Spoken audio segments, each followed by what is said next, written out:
ፍቅርተ ደሳለኝን እናክብራት እና ሞግሳዛል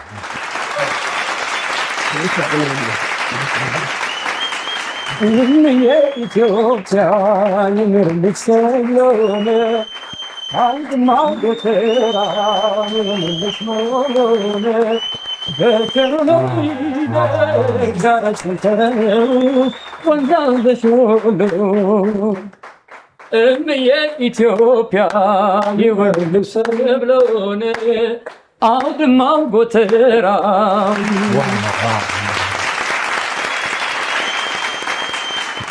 ይሄ ዘፈን ፍቅርተ ደሳለኝ በጣም የምትወደው ዘፈን ነው። በህይወቷ በጣም የምትወደው ዘፈን ነው። የቴዎድሮስ ታደሰ ዘፈን አይደለም?